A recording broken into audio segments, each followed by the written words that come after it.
Hello students, welcome to the Sapna's Homeschooling YouTube channel, and today we are going to solve 1.2 Androcles and the Lion lessons workshop. So we are going to solve each and every question from this lesson. नमस्कार विद्यार्थ्यांनो, मी सपना तुमचं स्वागत करते आणि जर तुम्ही नवीन असाल चॅनलला तर चॅनलला सबस्क्राइब करा, बेल आयकन दाबा.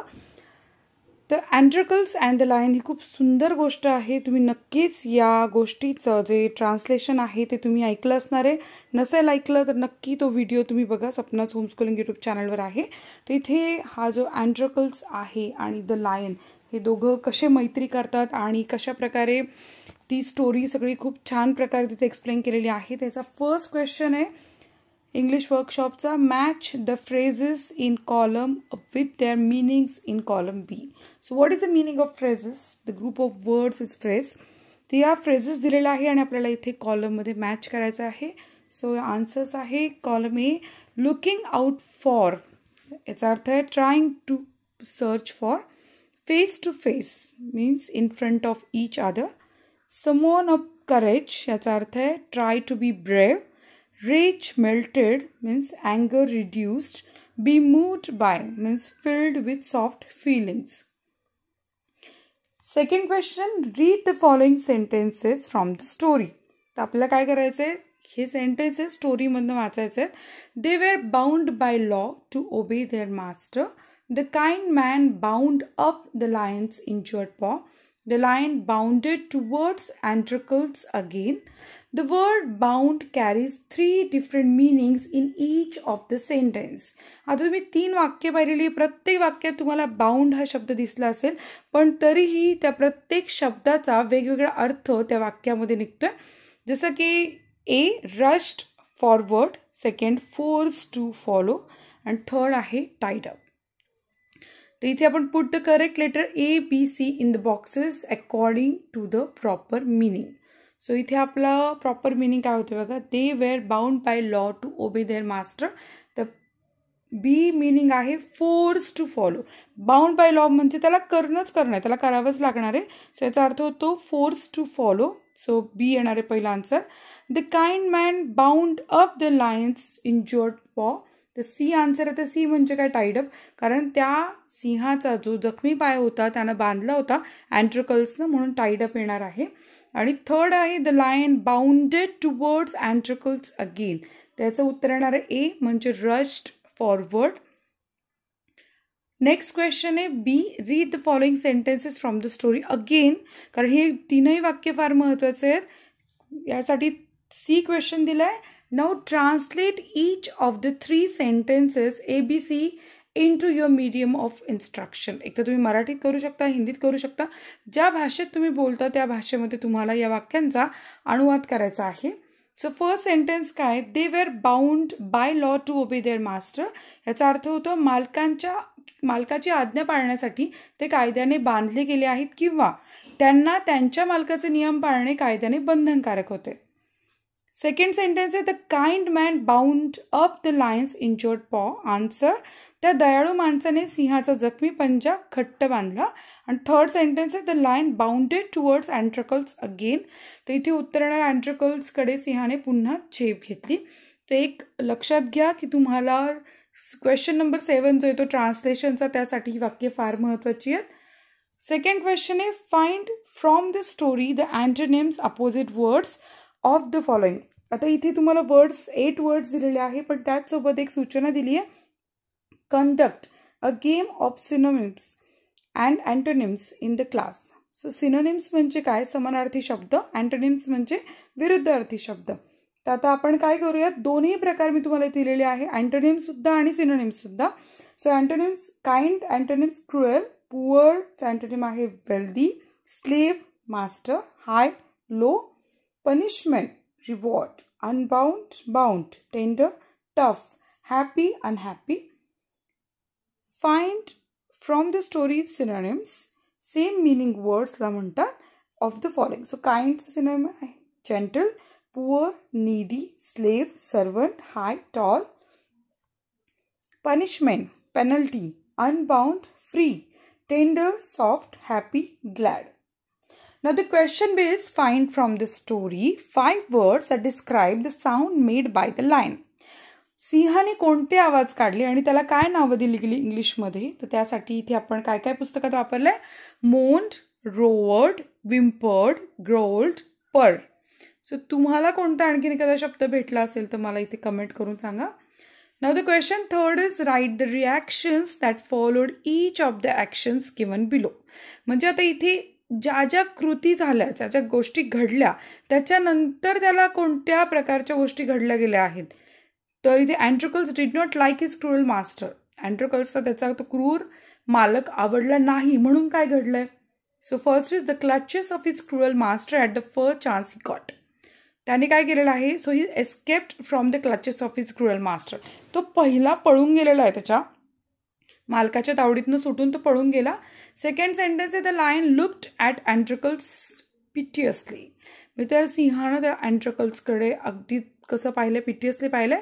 तर पुढे काय आलं, so Androcles paused and moved very cautiously toward the lion. See, Androcles bandaged the lion's injured paw. Androclesनं त्या सिंहाचा जो जखमी पाय होता त्याला पट्टी बांधलेली आहे. So the lion licked his arm as if to show gratitude. तर सिंह काय करतो, त्याच्या हाताला चाटतोय जेणेकरून तो आभार जसं काही दाखवतोय. Next D, a hungry ferocious lion was released in to the arena. तर ज्या क्षणाला त्या एकदम चिडलेला त्या सिंहाला सोडलं तर पुढे काय झालं, so Androcles was filled with fear but he put a brave front. त्यानंतर अँड्रोकल्स नक्कीच घाबरला होता पण त्याने स्वतःला सावरलं. The lion reached Androcles and then, मग पुढे काय होतं, जेव्हा सिंह अँड्रोकल्सकडे आलाय then it moved slowly forward. तो अलगद पुढे गेलाय. All its rage to have melted. F, the emperor asked Androcles what other reward the would like. मी तो राजा त्याला विचारतो तुला आणखीन काय पारितोषिक पाहिजे. अँड्रोकल्स रिप्लाइड, अँड्रोकल्स काय म्हणतो, that he did not want anything for himself. तो म्हणतो मला काहीच नको स्वतःसाठी. But he wanted the lion to be set free too. माझ्यासोबत त्या सिंहाला पण तुम्ही सोडा. Next question is write in your own words 3 to 4 sentences about each of the following. So first आहे, in ancient Rome, the condition of slaves was critical. Slaves were forced to work for their masters and had to do whatever their masters told them. They had no freedom and no rights. Even when they were unhappy with their master, they could not leave. They were bound by law to obey their master, no matter how wicked he might be. Now the second is qualities of Androcles. Qualities liha. Androcles was a kind, gentle and courteous man. He was a slave but he had his own self-respect. He was very kind-hearted. He helped the lion when it was injured. He cleaned and dressed the lion's wound. He was brave and courageous and friendly by nature. Now this third point is even wild animals can be our friends. यासाठी तुम्ही उत्तर लिहायचे. Wild animals can be our friends. The story of Androcles and the lion is the best example of this. Animals can be our friends. In the story, the lion remembered Androcles' help. The lion treated Androcles as his best friend. At the end of the story, Androcles and the lion saved each other's lives. Question 5. Narrate to your class any short story about kindness to animals. How animals can be kind to humans. Write down the story in your notebook. Give it a title of your own. So आता इथे आपण काय करायचं, एक story तयार करायची ज्याच्यामध्ये आपल्याला प्राण्यांचा दयाळूपणा दिसेल आणि आपण त्याला टायटल म्हणजे शीर्षक सुद्धा द्यायचंय. So start writing the story. तुम्ही तुमच्या पद्धतीनं तुमची स्टोरी लिहू शकता. तुम्ही त्याची नावं सुद्धा वेगळी लिहू शकता. सो आन्सर आहे वन्स अपॉन अ टाइम. स्टोरीची सुरुवात करताना कायम आपण स्टोरी कशी घडते, कोणत्या तरी काळामध्ये घडलेली असते. सो लिहिताना आपण कसं म्हणणार, फार फार वर्षापूर्वी जसं मराठीत लिहितो ना तसं आपण इंग्लिशमध्ये लिहिणार once upon a time. In a small village lived a little girl named Lily. तिथे एक मुलगी राहत होती, तिचं नाव लिली आहे. One day she found an injured puppy by the forest. तिला जंगलामध्ये एक जखमी अवस्थेतला एक छोटंसं कुत्र्याचं पिल्लू सापडतं. The puppy had a hurt paw and looked frightened. तर पिल्लू घाबरलेलं होतं, त्याचा पाय जखमी होता. Lily gently picked it up and took it home. तर ती त्याला अगदी अलगदपणे घेते, घरी नेते. शी क्लीन द पपीज वुंड, आणि ती त्याची जखम स्वच्छ करते. गेव इट मिल्क, त्याला दूध देते. And made a cosy bed for it, आणि त्याला छान अंथरूण तयार करते. शी नेम्ड हिम मॅक्स, आणि ती त्याला मॅक्स हे नाव देते. Over the next few days Lily took care of Max with a great love and attention. आणि थोड्याच दिवसात काय होतं, लिली त्याची खूप छान काळजी घेते आणि मॅक्सला खूप प्रेम देते, अटेन्शन देते. अँड ही सून रिकवर्ड, आणि तो लवकर बरा होतो. One day while playing near a river Lily slipped and fell in to the water. आणि एके दिवशी नदीजवळ खेळताना लिलीचा पाय घसरतो आणि ती पाण्यात पडते. The current was strong. Current म्हणजे नदीचा प्रवाह या अर्थाने ती आहे. अँड शी कुडंट स्विम, आणि तिला पोहता येत नव्हतं. Max seeing Lily in danger barked loudly and jumped in to the river. जेव्हा मॅक्स हे बघतो तो जोरात भुंकतो आणि तो पाण्यात उडी मारतो. He grabbed her dress with its teeth and pulled her to safety. तो तिचा ड्रेस दातांनी पकडतो आणि तिला अगदी सुरक्षितपणे बाहेर काढतो. Lilies parents hearing the commotion म्हणजे गोंधळ ऐकतात लिलीचे पालक. केम रनिंग अँड सॉ मॅक्स सेव्हिंग लिली, आणि ते येऊन बघतात काय गोंधळ चाललाय बाहेर. तर ते पाहतात की मॅक्स लिलीला वाचवतोय. दे वर अमेज्ड अँड ग्रेटफुल, आणि त्यांना खूप आश्चर्य होतं आणि त्यांना खूप आभारी वाटतं त्याच्याबद्दल खूप, की त्यानं त्यांच्या मुलीला वाचवलं. From that day on max was a hero in the village, आणि त्या दिवसापासून त्या गावासाठी मॅक्स हा हिरो बनला होता. Lilies kindness had given her a royal friend who saved her life. तर अशा प्रकारे लिलीचं जे चांगुलपण आहे त्याच्यामुळे तिला एक चांगला मित्र मिळाला ज्यानं तिचं आयुष्य वाचवलं. आता हे झाले लेसनचे क्वेश्चन, इंग्लिश वर्कशॉपचे सगळे क्वेश्चन सोडवले. आता आपण लँग्वेज स्टडी बघूयात. लँग्वेज स्टडीमध्ये ऑक्झिलरी वर्ब हा खूप महत्त्वाचा टॉपिक आहे, कारण जेव्हाही तुम्ही बोलता ना त्यावेळेस तुम्हाला ऑक्झिलरी वर्ब वापरणं, योग्य प्रकारे वापरणं फार गरजेचं आहे. कारण हे ऑक्झिलरी वर्बमुळे कळतं की अरे आपण भूतकाळात बोलतोय, भविष्यकाळात बोलतोय की वर्तमान काळात बोलतोय, यामधनं आपल्या लक्षात येतं. आता इथे बघा, verbs that help to form tenses. Help काय करतात, वर्ब म्हणजे क्रियापद काय करतात मदत, तुम्हाला काळासाठी मदत करतात. Moods and voices are called auxiliary helping verbs. For example be, can, may, will, etcetera. The 3 most common auxiliary verbs which can stand alone in a sentence are forms of be, do and have. They are called primary auxiliaries. म्हणजे be, do आणि have हे काय आहेत, primary auxiliaries आहे. For example, she is a student of class 8. He does his work well. I have a cold. Forms of be.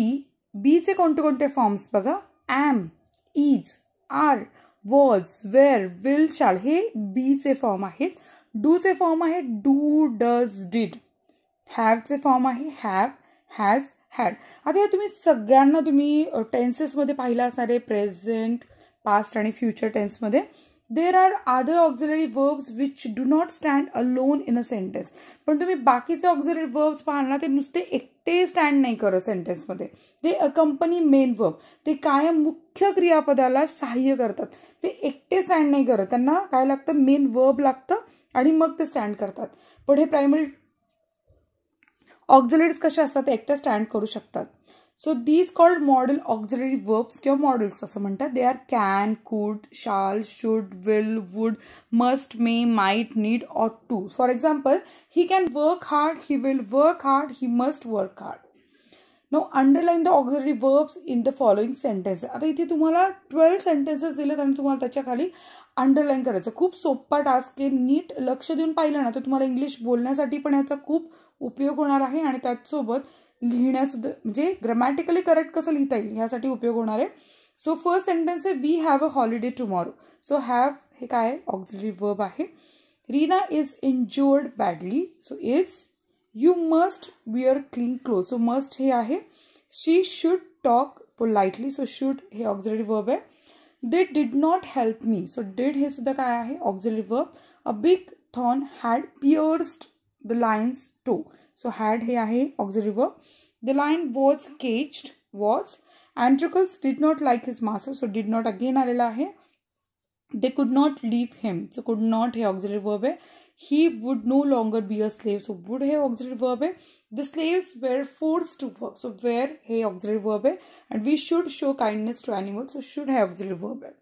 So मला असं वाटतं की तुम्हाला हे कळालं असेल की ऑक्झिलरी वर्ब कसे वापरायचे आणि कसे शोधायचे. सो व्हिडिओ इथेच संपलेला आहे. जर हा व्हिडिओ आवडला असेल तर नक्की व्हिडिओ लाईक करा. सपनाज होमस्कूलिंग या यूट्यूब चॅनलला सबस्क्राईब करा आणि भेटूयात नेक्स्ट व्हिडिओमध्ये.